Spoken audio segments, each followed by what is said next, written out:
Buenas tardes a todos. Hoy vamos a iniciar el segundo ciclo de conferencias de nuestro 25 aniversario, que tiene lugar en primavera. Tenéis los programas si los queréis, me imagino que lo tenéis todo, pero si no, María José, la presidenta, tiene programas. El primer ciclo fue el Asociacionismo Científico, Musical y Cultural de Granada, y este ciclo, Sin ton ni son.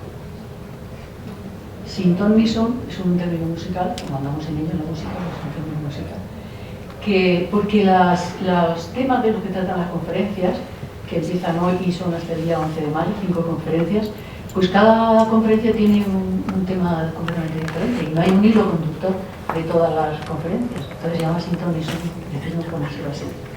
Entonces hoy empezamos con Vicente la primera charla, que se llama Historia del calendario, como veis ahí escritas en el cielo.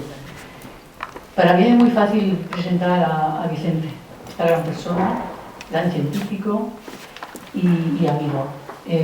Voy a ser muy breve porque si yo tuviera que decir todas las cosas que ha hecho Vicente, las publicaciones, las actividades, tardaría más la presentación que la conferencia, y eso estaría un poco feo.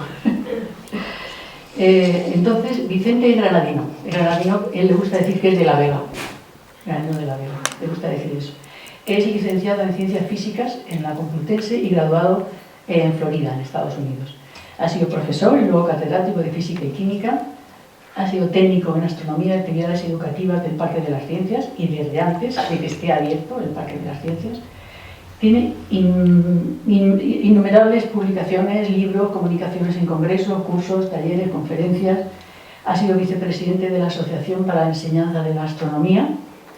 Ha sido divulgador científico en Canal Sur. Tiene la medalla al mérito educativo de la Consejería de Educación de la Junta de Andalucía. Y actualmente es asesor científico del Parque de las Ciencias. Y es responsable del área del universo. Que incluye el planetario, el observatorio astronómico y el jardín de la astronomía. O sea que cuando vayáis al planetario del Parque de las Ciencias, él es el responsable. Él dice que pertenece al club de las 3 Ds, que son disfrutar, divulgando desinteresadamente, y las ejerce las 3. Tiene una gran pasión por 2 cosas que deberían de estar siempre unidas y que desde luego en él lo están, que es aprender, siempre aprender, y enseñar con generosidad, que también lo hace. Y además lo hace muy bien, como vamos a comprobar inmediatamente. Así que vamos a aprender y a disfrutar con tu conferencia. Vicente,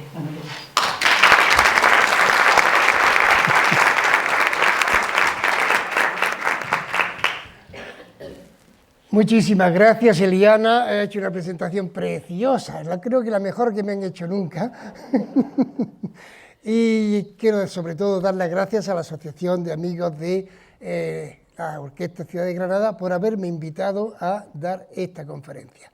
Por varias razones. Una, porque, bueno, pues me va a gustar darla, me apetece muchísimo hablar de algo muy sencillito, lo más elemental de la astronomía, pero aprovechando que estamos en un 25 aniversario y que para celebrar un aniversario hace falta un calendario. Si no, no hay forma de ponerse de acuerdo bueno, pues que vamos a ir al cine el martes 24 de marzo, que vamos a hacer tal cosa. Cualquier sociedad organizada necesita un calendario. Y vamos entonces a aprovechar esta idea del calendario para hablar de astronomía. Porque para hablar de la astronomía es la más antigua y sobre todo la más interdisciplinar de todas las ciencias.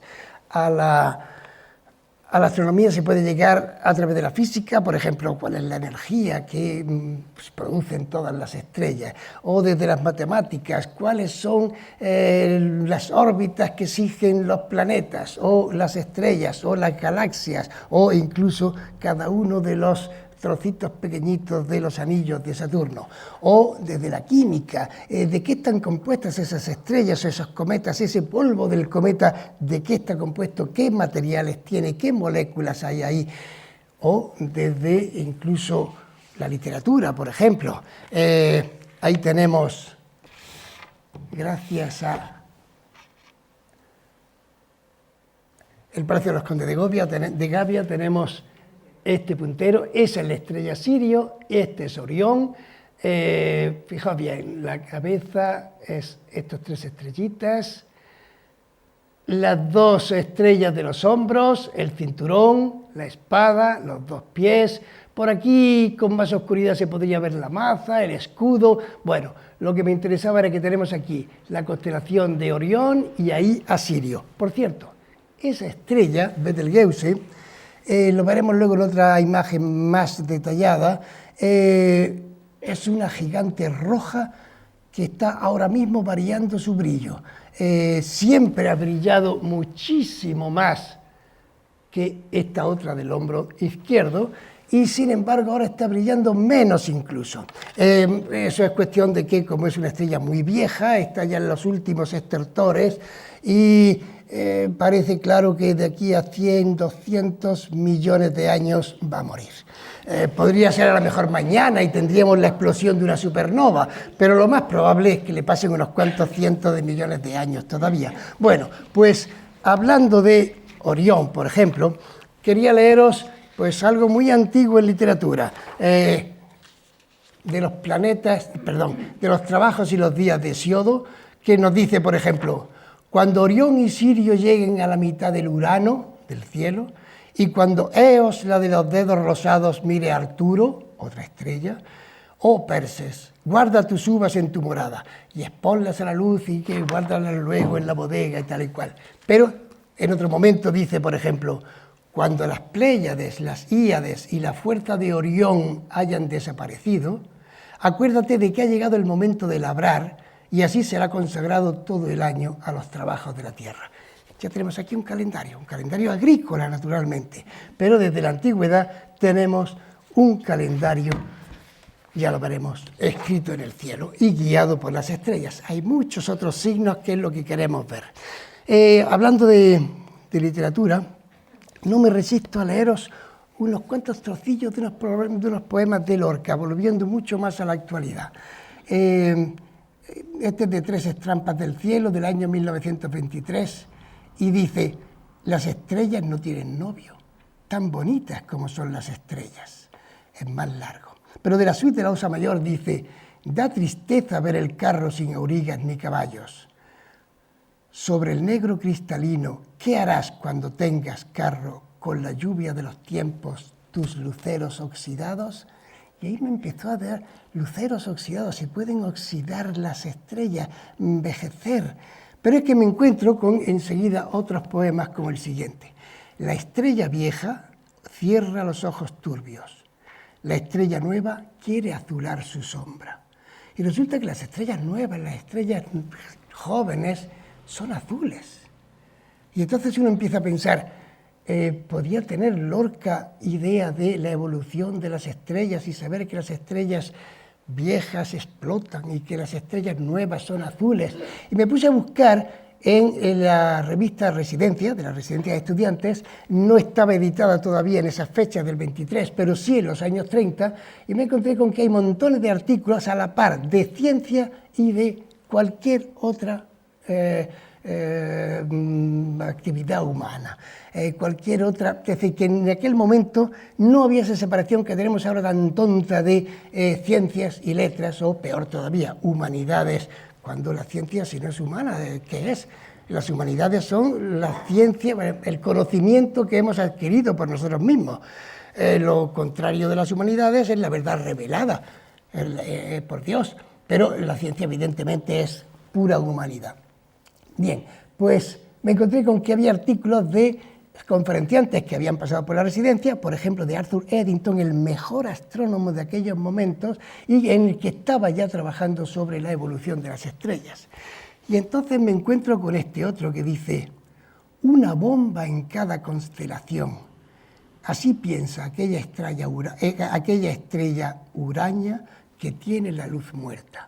Es decir, la estrella muere y tiene una bomba en la constelación. No me quedó duda de que él se entusiasmó naturalmente con la idea de la evolución de las estrellas. Os leo la última. Y las estrellas pobres, las que no tienen luz, qué dolor, qué pena. Y aquellas estrellas pobres tan pequeñas que no llegan a alcanzar la temperatura para que se produzca la explosión termonuclear y no tienen luz. Me pareció genial, genial, genial, genial. Bueno, pues además podemos llegar a la astronomía a través de toda la mitología clásica. Aquí tenemos a Perseo, que está liberando a Andrómeda encadenada a la roca, y todo ese mito de Perseo y Andrómeda lo tenemos en el cielo. En el cielo está la constelación de Cefeo y Casiopea, padres de Andrómeda, está la constelación de Perseo, está Andrómeda, y por supuesto está el monstruo marino del cual estaba, a la cual, si no la salva Perseo, hubiera caído en sus garras, Cetus, la ballena. Bueno, pues entonces, lo que resulta es que hacía falta medir el tiempo para montones de cosas en cuanto que la humanidad empieza a organizarse en una sociedad. ¿Cómo se mide el tiempo? Siempre y solo exclusivamente a través de fenómenos que cambian periódicamente, que se repiten periódicamente.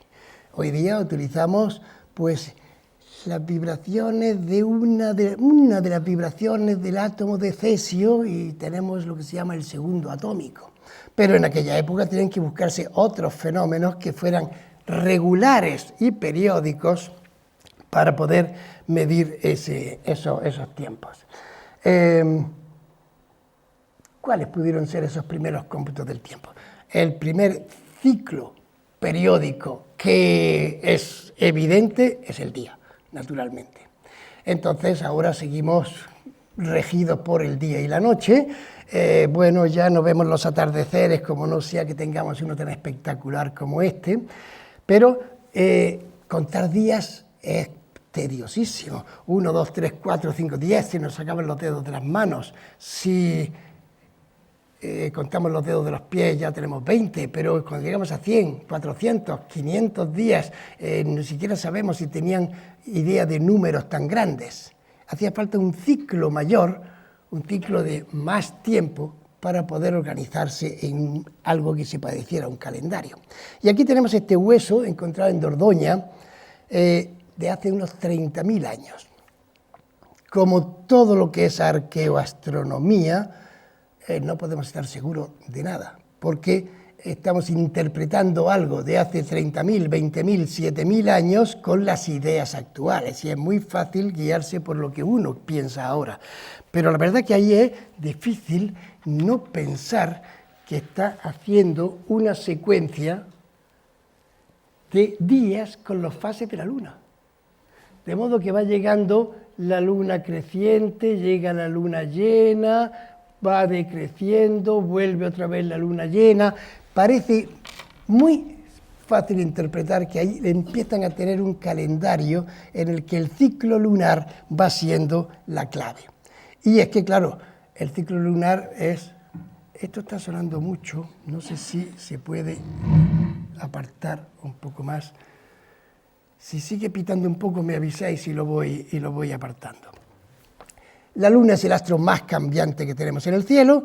De pronto un día aparece esa rajita en el cielo y al día siguiente va creciendo y va creciendo.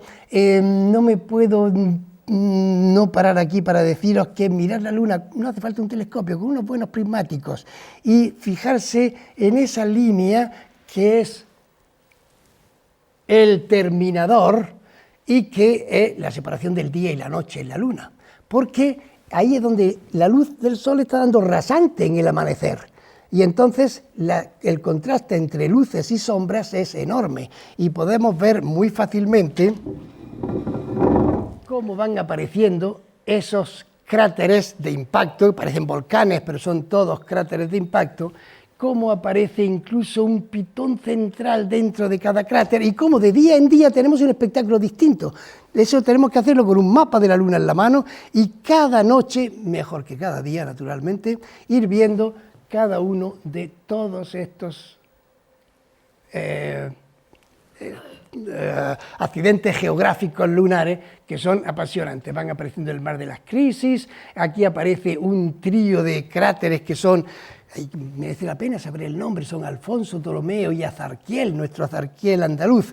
Aquí los tenemos clarísimos ya, esto se llama la Cauda Pavonis. Bueno, por aquí empieza a aparecer ya el mar de la tranquilidad, pero enseguida aparece ya el cráter de Platón y ahí nos va a aparecer a la noche siguiente, si este es el mar de la tranquilidad, eso se llama la bahía del arco iris. Recuerdo una vez en el observatorio del parque, uno que estuvo haciendo toda la sesión con nosotros, y me llama a la mañana siguiente entusiasmado y me dice: he llegado a la oficina y he contado a los compañeros que anoche estuve viendo amanecer en la bahía del arco iris. Y me preguntaron: ¿y dónde está eso? Y yo les dije: ¡en la luna! Bueno, se entusiasma uno enormemente con cualquier cosa de la astronomía. Bien, seguimos, veis ya, haya amanecido. Ya no tiene tanta gracia la bahía del arco iris como la noche anterior. Ahí es la imagen y esa es la imagen del día siguiente.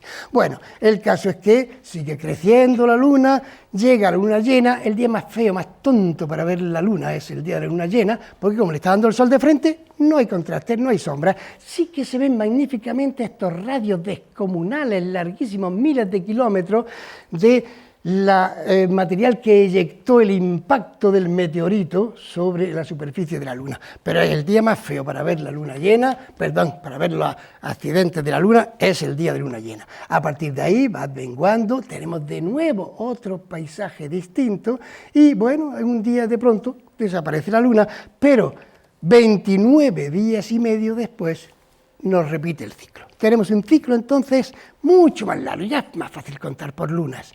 Pero el problema está en que tiene 29 días y medio.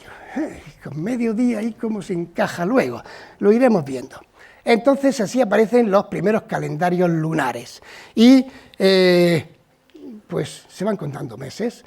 Ya lo hablaremos luego cuando lleguemos al calendario romano. El calendario de Rómulo tenía 10 meses nada más, pero en Babilonia, en Sumeria, tienen unos calendarios que van fijándose en la luna y van contando meses lunares.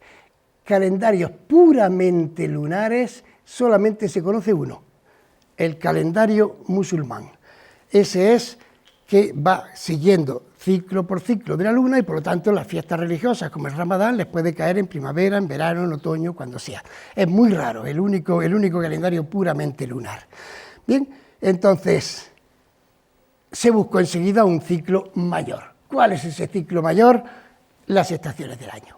Es decir, sobre todo cuando las sociedades prehistóricas dejan de ser cazadores-recolectores y pasan a ser de nómadas a asentarse en un sitio y llega la revolución agrícola y ganadera, necesitan saber cuándo sembrar, cuándo recoger, cuándo incluso esquilar a las ovejas. Bueno, pues, ¿cuáles son los cambios astronómicos que lo determinan? Porque la única forma, es decir, ver que ya hace calorcete, pues ya vemos que el mes de febrero estamos teniendo de calor. Ahora otro día parece que va llegando un poco de fresco, pero la temperatura no es una buena forma de saber que va a cambiar la estación. Pero sí que hay unos cambios astronómicos fijos y absolutamente regulares. ¿Cuáles son esos cambios que lo determinan?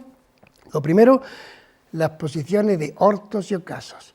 Nos dijeron, a mí me dijeron de niño, el sol sale por el este y se pone por el este. En mi libro de directo decía eso. Mis profesores me lo decían, mis compañeros se lo creían, mis padres me lo decían. ¿Cómo no te lo vas a creer?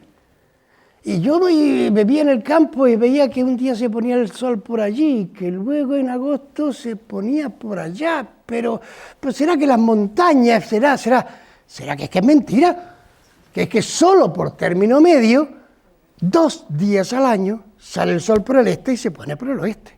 En realidad se va cambiando enormemente.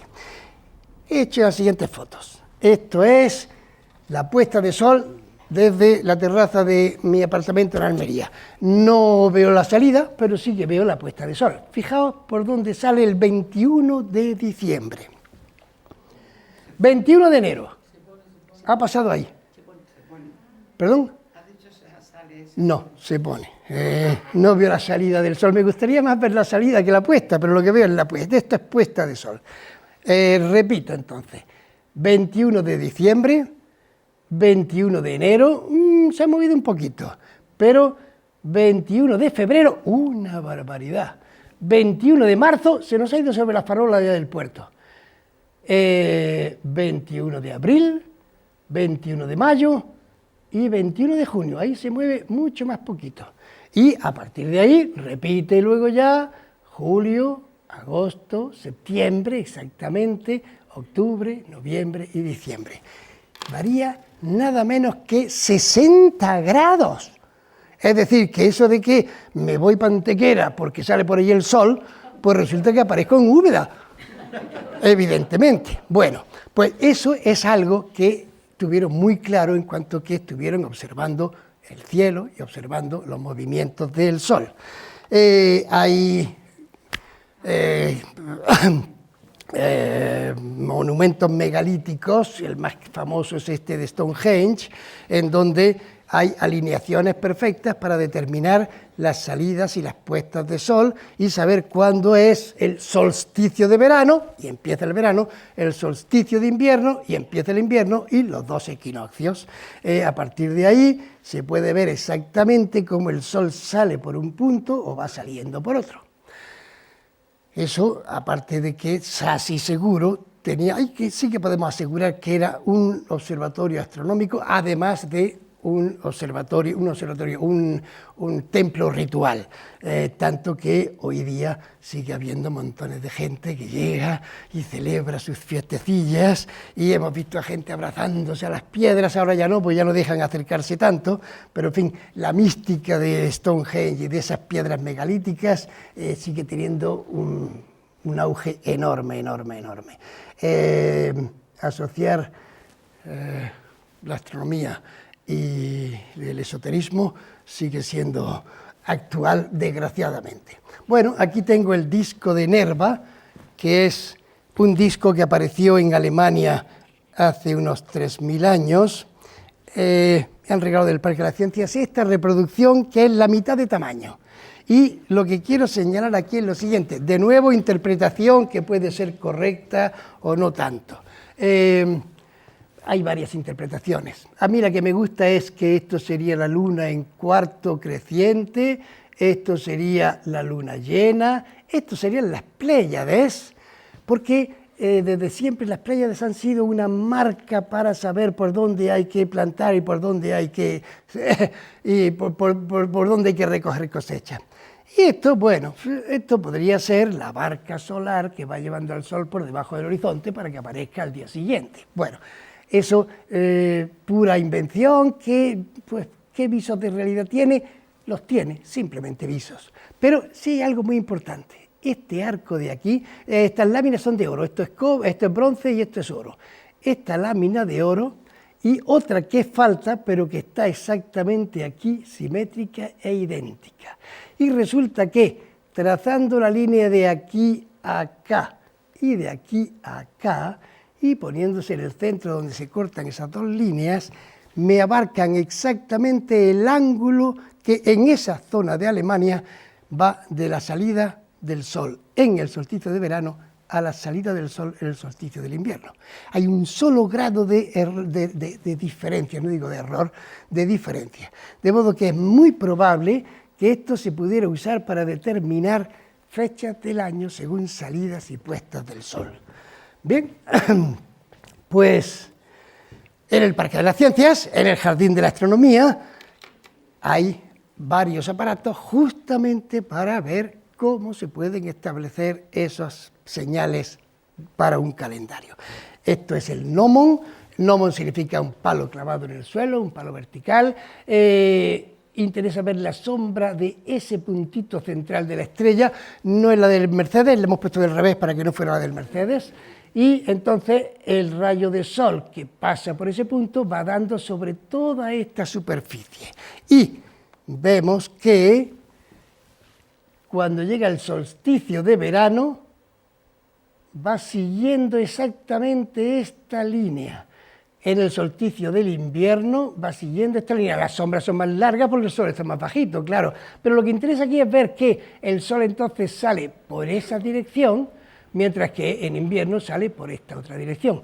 Y algo muy curioso, exactamente en los dos equinoccios sigue esta línea recta, una línea recta, recta, recta, recta, que marca exactamente este y oeste. De modo que cuando el Sol está siguiendo, o la sombra siguiendo esa línea, estamos exactamente en el equinoccio. Merece la pena ver el Jardín de la Astronomía a mediodía de equinoccios o solsticios. Bien, pues lo que quería decirles es que en la Grecia clásica están haciendo mediciones de la duración del año.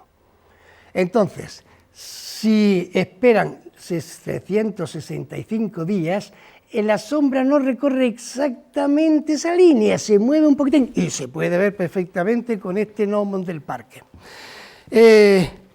Pero si se esperan 4 años y un día más, entonces sí coincide.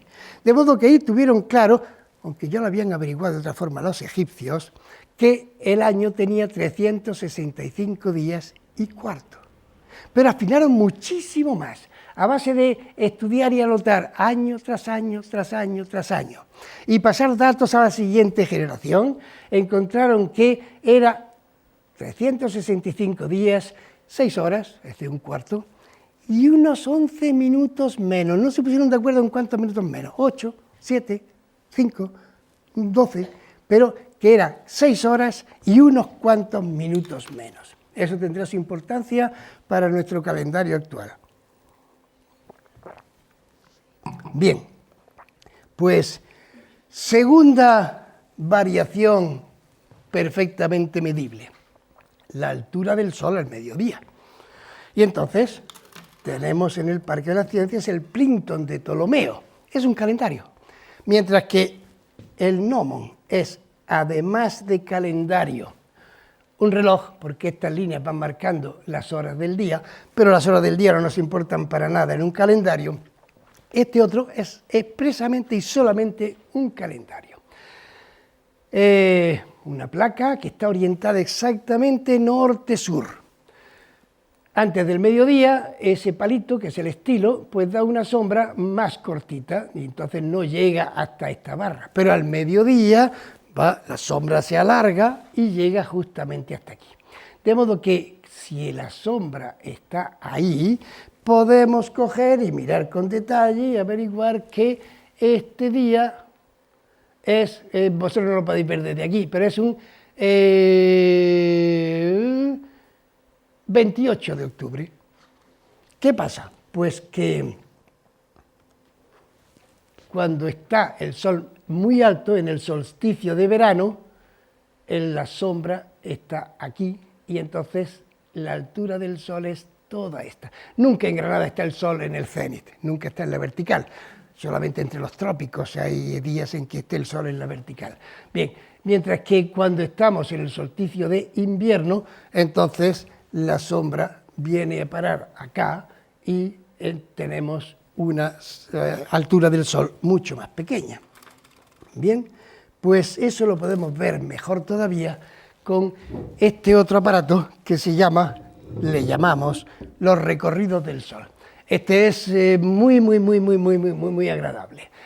Aquí tenemos una tabla que está orientada exactamente hacia la estrella polar, de modo que tiene la inclinación del eje de la Tierra, y si uno se tumba ahí, verá a todo el universo girando alrededor de uno mismo. Bien, entonces esto es el horizonte, aquí se pone la cabeza, uno se tumba aquí y encaja la nuca en ese agujerito. Este arco es el meridiano, es decir, la dirección norte-sur, y este es el recorrido que hace el Sol desde la salida en el horizonte hasta la puesta en el horizonte en el solsticio de invierno. Este el que hace en los equinoccios y este el que hace en el solsticio de verano. Entonces,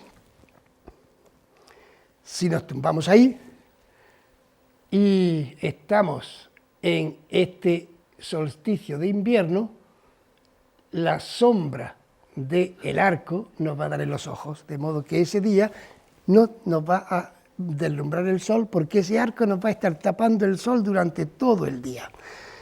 Bien, El mediodía llegará en cuanto que la sombra del meridiano esté centrada sobre la estrella. Ahí podemos saber que eran las 12 menos cuarto. Bien, bueno, las 12 solares, y eso ya no hablamos ahora porque ya no leeríamos mucho. En cuanto que la sombra está dando exactamente sobre la flecha, es el mediodía. Aquí se nos ha pasado ya un par de minutos del mediodía. Bien, si estamos en el solsticio de verano, la persona que está sentadita ahí va a ver el sol tapado por, justamente a mediodía, por la cruz que forma el meridiano con el arco del solsticio de verano. Cuando, no sé si se ve ahí bien, ¿se ve el destello del sol ahí? Vale, es que desde aquí no lo veo bien. Ahí en los dos equinoccios y aquí exactamente una ampliación de la que hemos visto antes, tapándole Entonces,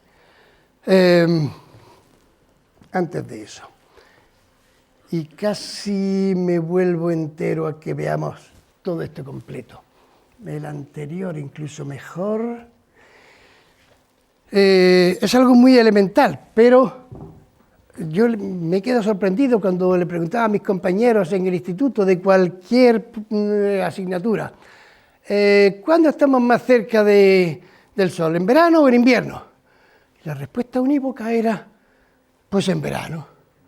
Y entonces decía, bueno, ¿en verano de Argentina o en verano de España?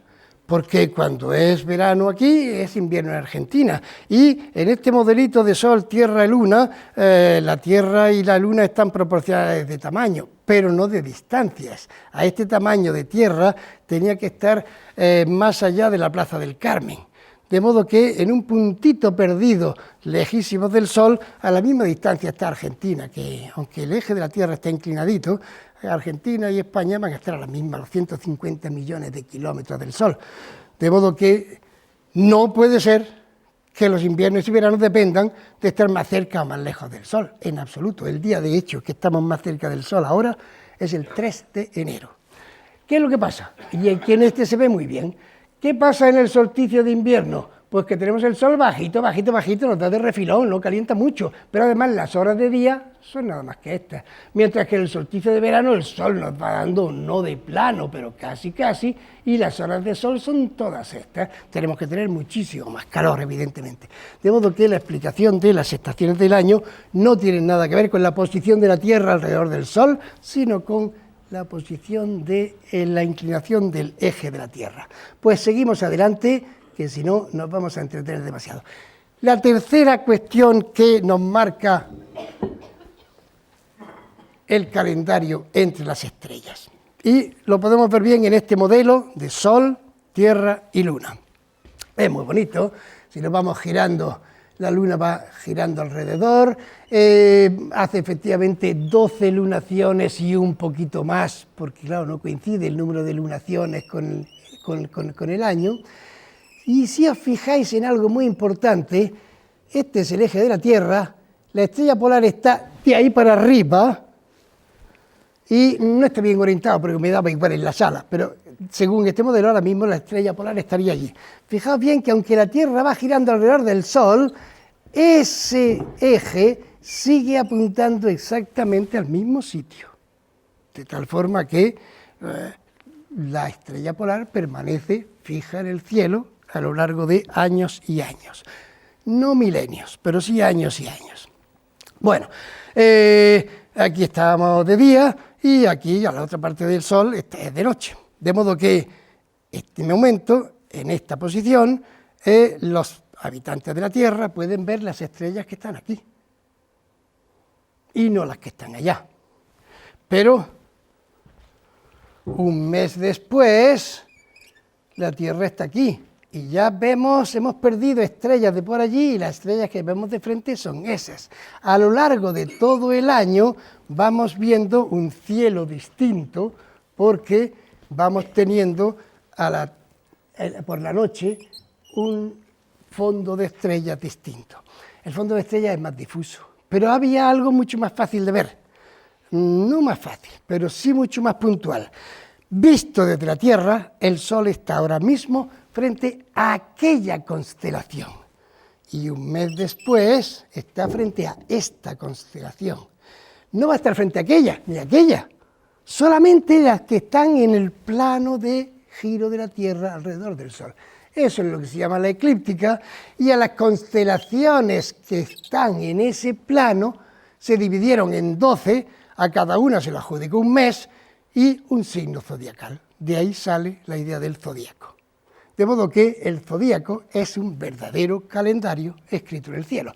Lo más adecuado en el título de la charla. Tenemos el calendario escrito en el cielo a base de las constelaciones del zodíaco. Eso lo único que quiere decir es que si yo soy Piscis, nací en tal fecha. O que si nací en tal fecha, el Sol estaba en esa posición y nada más. En la época en que, bueno, los cielos eran divinos y los planetas eran dioses, Júpiter, Marte, dios de la guerra, Venus, la diosa, ¿cómo no van a influir en nosotros si son dioses? Pero hoy día que sabemos que son trozos de materia como los de la Tierra, sin vida por lo menos, pero trozos de materia como la Tierra, la astrología deja de tener sentido por completo. Pero hay otra cosa más que quería deciros, y es que, bueno, aquí está marcado de modo que hasta, yo no me lo sé en orden, pero ahora mismo el Sol está en Tauro, ahora está en Géminis, ahora está en Cáncer, mirando desde la Tierra hacia dónde está el Sol. Por aquí estarían las constelaciones del zodíaco en este plano de toda esta habitación. La cuestión está en que esto se repite cada año, pero ya no es igual cada milenio, porque la Tierra tiene otro movimiento que lo conocemos, que es el de precesión, de tal forma que este eje da una vueltecita, lo desengancho de aquí. Bueno, puedo forzarlo. Ajá. Este eje da una vueltecita. No, tengo que soltarlo. Venga. Cada 26.000 años. ¿De acuerdo?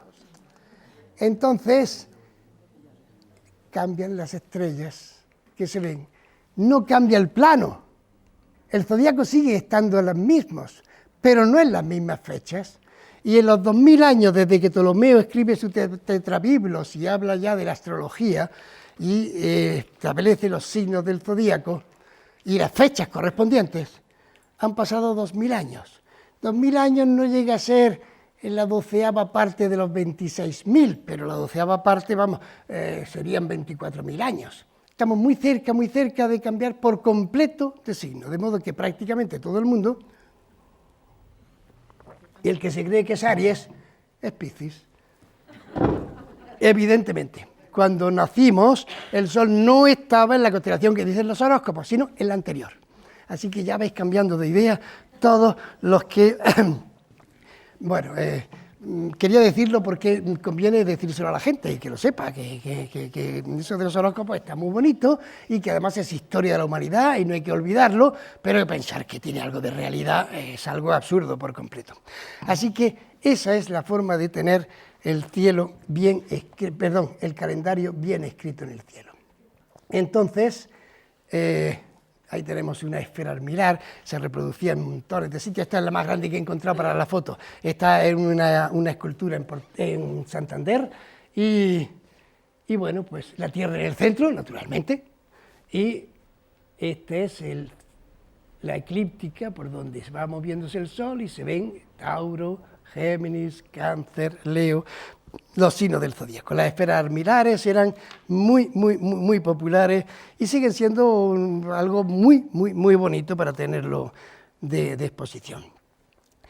En el parque tenemos una esfera celeste como esa para poder reproducir el cielo de cualquier época del año y en cualquier latitud de la Tierra. Y entonces lo que quiero es que nos fijemos en que en esa esfera está marcado el Sol y las fechas en las que el Sol está en esos lugares. Y entonces ahí podemos ver, por ejemplo, aquí está Tauro. ¿Hay alguien que sea de Tauro y que sepa las fechas de Tauro? Yo no me las sé. Bueno, pues aquí dice que el 21 de mayo está entrando en Tauro. Y si lo comprobáis y eso veréis que los horóscopos dicen otra fecha equivocada prácticamente en un mes. La esfera celeste es algo magnífico porque podemos hacerla girar, ir viendo cómo se mueven las estrellas, podemos cambiarla de latitud desde el polo norte, hasta cualquier latitud, podemos colocarla en el ecuador, podemos colocarla en el hemisferio sur y podemos ver la duración de los días y de las noches cogiendo el sol de cada día y viendo cuándo sale por el horizonte y se pone, este es el horizonte. Es un instrumento magnífico, magnífico, cualquier duda que se tiene de qué pasará si se va uno a la esfera celeste y lo reproduce. Bien, pues seguimos entonces porque si no lo vamos a atrasar, bueno, más o menos. Puesto que interesaba mucho el ciclo solar, pero estábamos aferrados al ciclo lunar y a los meses y a los calendarios lunares, lo que surgen, pues tanto en Babilonia como en muchos otros sitios, son calendarios lunisolares, es decir, se intenta acoplar de alguna forma los ciclos lunares con los 29 días y medio con el ciclo anual de 365 días. Lo del cuarto ya era demasiado pensar, pero con los 365 días. ¿Y cómo lo compaginaron? Pues se conoce como el ciclo de Metón, aunque lo habían averiguado ya en Babilonia. Son los únicos números que voy a poner. 365 días son 12 meses lunares y un poco más de un tercio de mes. Vale. Es decir, que ¿cómo compaginamos si nos queda un tercio de mes suelto? ¿Cómo lo compaginamos? Pues en el siglo V a.C. lo establece ya por escrito, aunque ya se conocía de antes, y hay tablillas babilonias en las que ya está hecho, en el que 19 años solares son casi 235 meses lunares, mientras que 19 años por 12 meses son 228. Faltan 7 meses para cuadrar el uno con el otro. Bueno, pues si en el ciclo de 19 años se intercalan a lo largo de 19 años, en 7 años se intercalan un mes cada año, compaginamos los dos. Y ese es el ciclo de Metón. Estaba establecido qué años son los que se añadía un mes más. A lo largo de 19 años había año de 12 meses, año de 12 meses, año de 13, año de 12, año de 13, y así salía un calendario lunisolar que funcionaba muy bien. Tenía un error de casi un par de días cada ciclo de 9 años, y había que hacerle arreglillos de decir, bueno, pues este año le añadimos un día más. Pero así funcionaron prácticamente en todo. Bueno, así funciona actualmente el calendario hebreo, efectivamente, es un lunisolar completo, perfecto, y así funcionaron también en la Grecia clásica. ¿Hubo algún calendario puramente solar? Sí, los egipcios. Los egipcios tomaron la inundación del Nilo como regla para regirse. Es que claro, lo que les interesaba era que inundara el Nilo, que después bajara, que se quedara el limo y poder entonces plantar. Mientras tanto no había nada que hacer, de modo que el ciclo agrícola obligatoriamente iba con las crecidas del Nilo, con la inundación del Nilo. Pero se dieron cuenta, bueno, utilizaron los nilómetros, este es uno de los más antiguos del templo de Congombo, hay otros mucho más modernos ya de la época árabe en el Cairo, como este nilómetro, para ver la altura del agua y medirla, pero lo que se dieron cuenta los sacerdotes egipcios era de que había algo mucho más regular que la crecida del Nilo, aunque a lo largo de muchísimos ciclos coincidía más o menos, pero la estrella Sirio, ahí se ve a Betelgeuse y se la ve rojiza. Bueno, quizás no tanto, pero es muy rojiza porque es muy vieja. Esta, en cambio, es blanco-azulada porque es joven. La estrella Sirio, hay momentos del año en que desaparece y no se ve, pero hay un momento en que por primera vez antes de la salida del Sol sale Sirio. Y eso se llama el orto, la salida de Sirio con el Sol.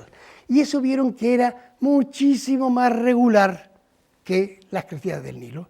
tanto que llegaron a ver que el año tenía 365 días y un cuarto. Pero lo del cuarto no sabían qué hacer con ello y lo dejaron de lado. Entonces lo que tenían era un calendario de 12 meses de 30 días cada uno y 5 días que daban después, que eran fiestas. Y ya está. Estupendo. Estupendo. Así que ese es el único calendario puramente solar que ha habido, porque el nuestro ya veremos que no es totalmente solar. Bueno, como os decía, en Grecia se guiaban con el ciclo de Metón, pero cada ciudad-estado tenía el suyo y añadían los meses cuando querían y no hubo un calendario unificado. Y llegamos así al calendario romano, en el que, bueno, pues el primero es el de Rómulo, que van midiendo los años desde la fundación de Roma, y que tenía 10 meses, marzo hasta diciembre. Por eso nuestro mes de diciembre se llama diciembre, porque era el mes 10º. Y octubre y septiembre, el mes 7º, el 8º, el 9º y el 10º, conservamos esos mismos nombres porque eran los meses 7º, 8º, 9º y 10º del calendario de la fundación de Roma. ¿Qué pasaba? Pues que en los meses de invierno ni se sembraba, ni se recogía, ni había guerra, ni había que programar la guerra. Pues no había nada que hacer. Pues ¿para qué queremos un calendario? Bueno, el caso es que muy pronto Numa Pompilio, el primer rey de Roma, en el siglo, pero ya el siglo VIII, sí que establece 2 meses más, a los que llama enero y febrero, y bueno, es un calendario lunar y vago además, es decir, que no utilizaron el ciclo de Metón en absoluto. El sumo pontífice tenía la potestad de añadir, intercalar un mes cuando le pareciera que era conveniente. Y no había buenos astrónomos en Roma en aquella época en absoluto, en absoluto, en absoluto. De modo que, para cuando llega, eso lo pasamos porque es una historia muy bonita, pero no nos da tiempo. Cuando llega Julio César y haces, bueno, el problema estaba en que los nombramientos de los cónsules se hacía a 1 de marzo. Y claro, 1 de marzo del calendario no era en absoluto correspondiente al principio de la primavera. Julio César llega de la guerra de las Galias cabreadísimo porque ya llevaban casi 3 meses de atraso. Y aquello era un desastre absoluto porque pues no había el momento justo para hacer la guerra, no era cuando estaba todo encharcado y todo lleno de nieve y eso. En fin, con la autoridad de un Julio César se podía hacer un cambio de calendario. Entonces, claro, y lo impone en todo el Imperio Romano. Es lo que se llama el calendario juliano del año 45 antes de Jesucristo, un año antes de que lo mataran. Entonces llama a Sosígenes, un astrónomo egipcio que sí que sabía de qué iba la cosa, y bueno, pues establece simplemente que añade 3 meses y pico de golpe. Y se llamó el último año de la confusión. A partir de ahora ya los años no van a tener ni más ni menos meses. 12 meses que reparte entre 30 y 31 días, febrero, que había sido el último incorporado, se queda con menos, y lo importante es que como Sosígenes sabía que el año tenía 365 días y cuarto, entonces cuando se inventa lo del año bisiesto. Es decir, cada 4 años se añade un día más. Como muere enseguida, le sucede a Augusto y no hacen bien el cálculo. Los romanos no tenían la semana, iban con las nundine eran periodos de 8 días, aunque parece que decía 9. Total, aplicaron lo del año bisiesto cada 3 años y no estaba bien hecho. En época de Augusto se cambia ya y se establece ya cada 4 años como lo tenemos ahora.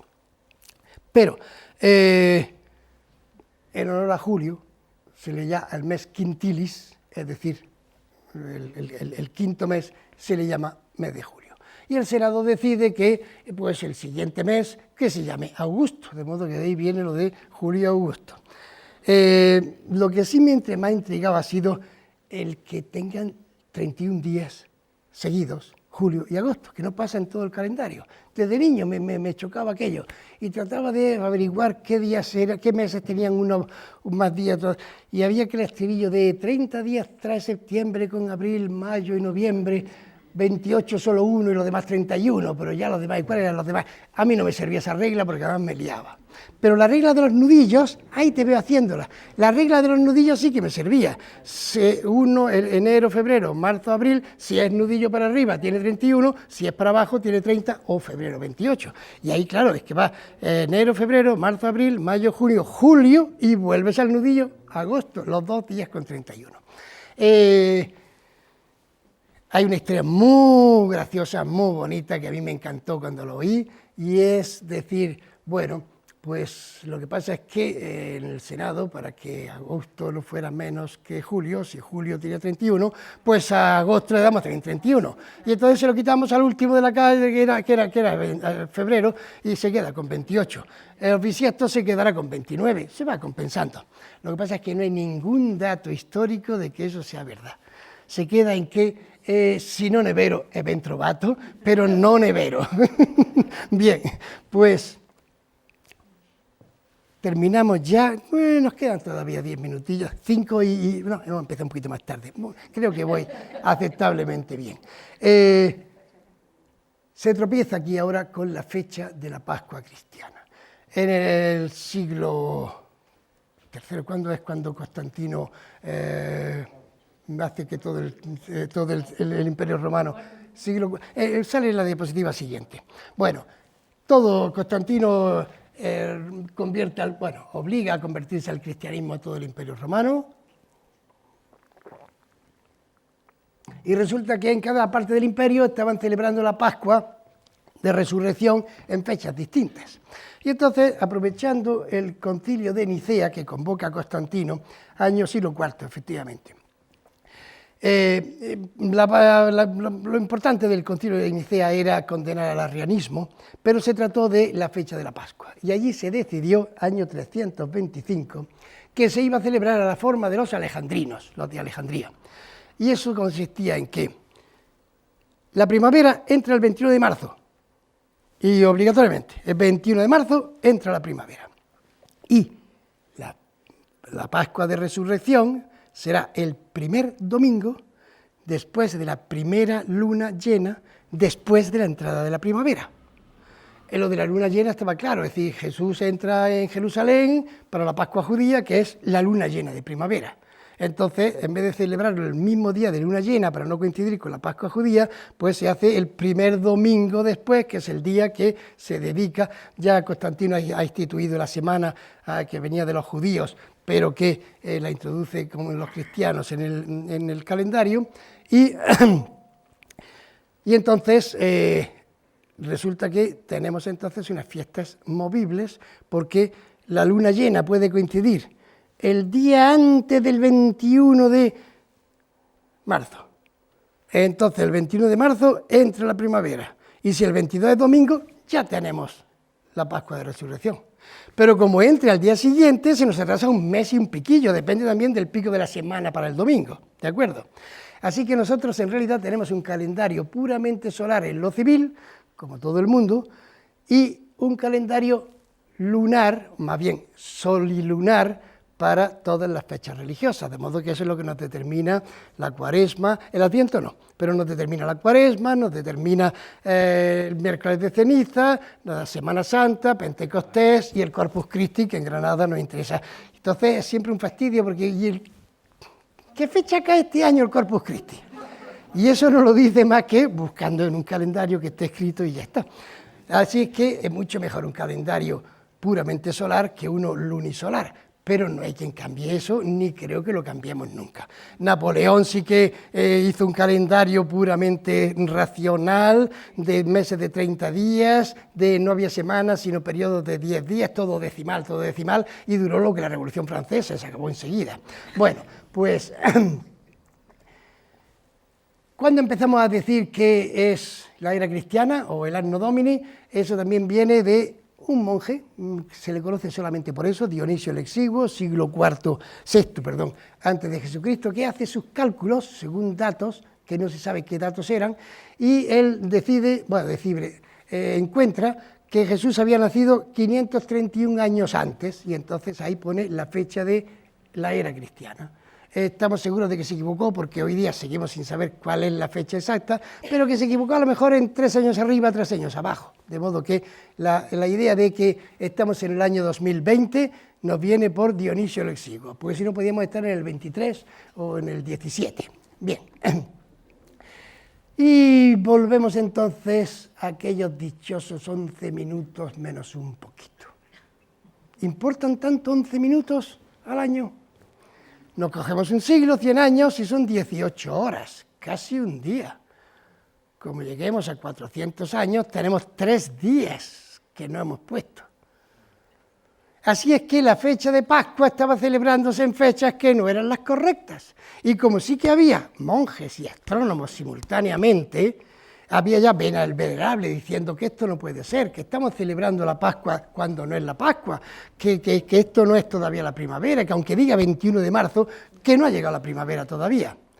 Pero pasaron siglos porque hacía falta una autoridad como la de Julio César para cambiar un calendario. Y eso llegó con Gregorio XIII.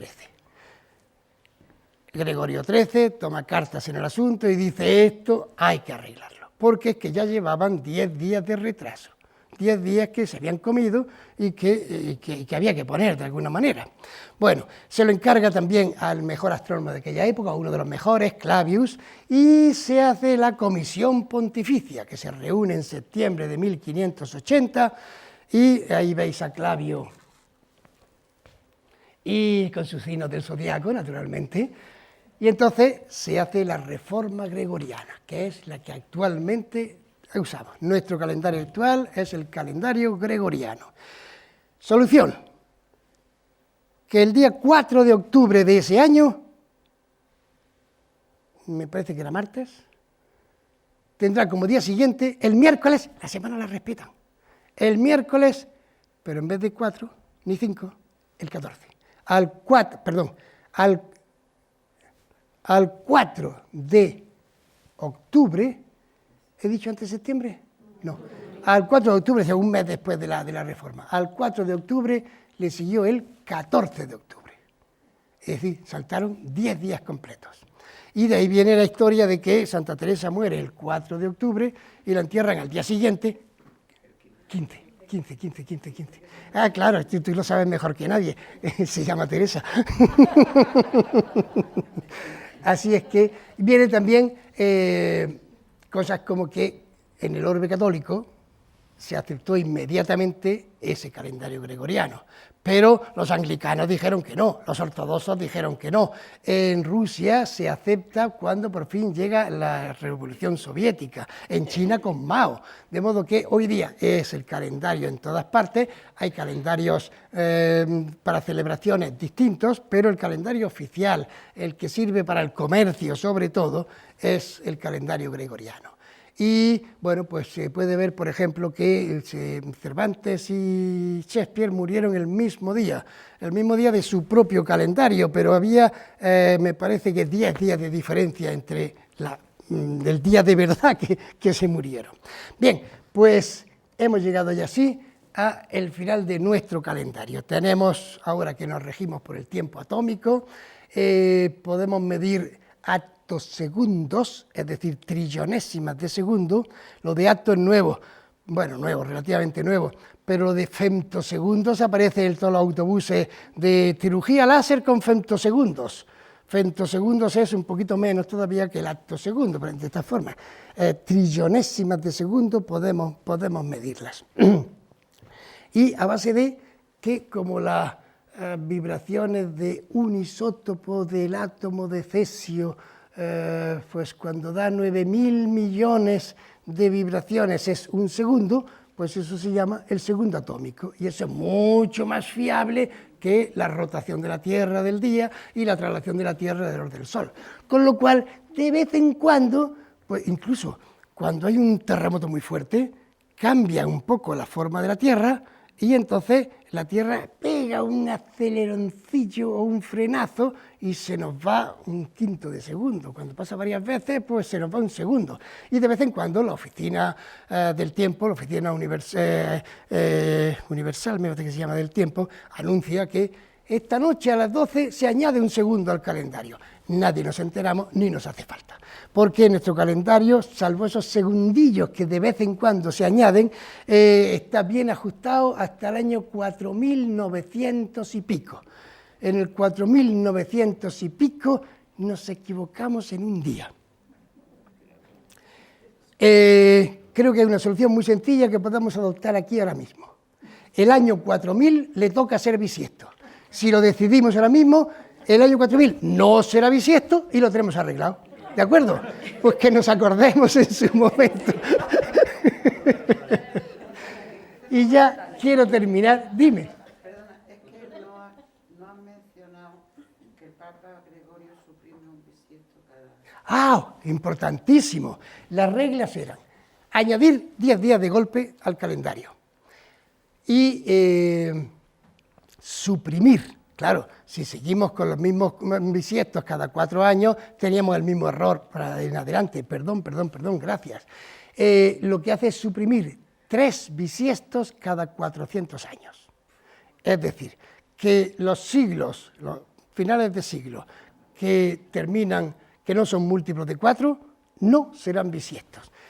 A partir de ahí, de 1500 y pico, el año 1600 fue bisiesto, pero el 1700 no lo fue, el 1800 no lo fue, 1900 no lo fue, y el 2000, como sabéis, sí que lo fue.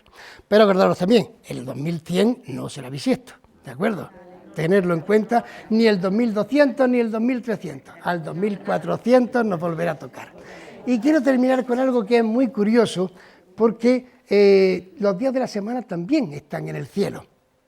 Los nombres de los días de la semana, lunes, martes, miércoles, jueves, viernes, sábado, domingo, vemos que están asociados a los 7 planetas. Y eso viene desde Sumeria y Babilonia, que son los que establecen la semana. Entonces hay una relación directa entre esos días de la semana y los planetas. El dios Marte, el dios Mercurio, Jovis, Venus, sábado está dedicado a Saturno, pero como cogimos la semana de los judíos, nos quedamos con el Sabbath, entonces le llamamos sábado. Y como Constantino le llamó al día siguiente el Dominus Dei, Dominus Dei o algo así, se quedó con el domingo dedicado en vez de al sol al Señor. Pero fijaos bien que en inglés sigue diciendo la luna es Monday, y el sábado es Saturday, el día de Saturno, y el domingo es el Sunday. Pasa lo mismo en alemán, pasa lo mismo en todos los idiomas nórdicos, pero cambian martes, miércoles, jueves y viernes, porque a ellos el dios que corresponde con nuestra imagen de Marte, dios de la guerra, se llama Bativ, y entonces, o Tiu, que se dice, entonces ahí viene el Tuesday, y el Mercurio es Woden, y ahí viene el Wednesday, y el Júpiter es Thor, naturalmente, él es el equivalente a nuestro Júpiter, y entonces es el Thursday, y Freya, que es la Venus, es el Friday. De modo que los nombres de los días de la semana vienen exactamente de los 7 planetas conocidos. Eso no es nada demasiado raro, pero siempre me ha parecido a mí que no entendía por qué el orden no tiene nada que ver con el orden de los planetas, porque los planetas no van Luna, Marte, Mercurio, Júpiter, no van en ese orden, en absoluto. Viene también de los babilonios. Y vamos a hacer lo siguiente. Vamos a colocar los planetas en orden según creían en aquella época, porque claro, con la Tierra en el centro no se podía poner el orden real de los planetas con respecto al Sol. De modo que desde el más lejano, Saturno, Júpiter, Marte, Sol, Venus, Mercurio y la Luna, la más cercana. Bueno, pues los babilonios no solamente dedicaban cada día a un planeta, sino cada hora que ellos dividieron el día en 24 horas, cada hora del día estaba dedicada a un planeta.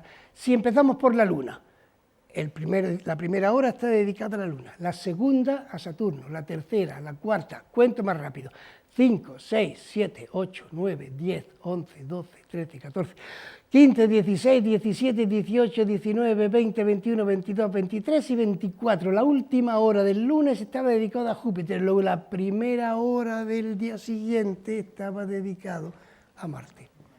y al lunes le sigue el martes. Ya no tenemos que contar 24, basta con hacer un salto de 1, 2 y 3, de modo que al martes le sigue 1, 2 y 3, le sigue el miércoles, ¿de acuerdo? Al miércoles le va a seguir 1, 2 y 3, Júpiter, el jueves. A Júpiter le va a seguir 1, 2 y 3, Venus, el viernes. Al Venus, ¿quién le sigue? Saturno. De Saturno, ¿a quién va? Al Sol. Y después del Sol, vuelve a la Luna. ¿De acuerdo? Pues eso es todo lo que quería contar. Muchísimas gracias.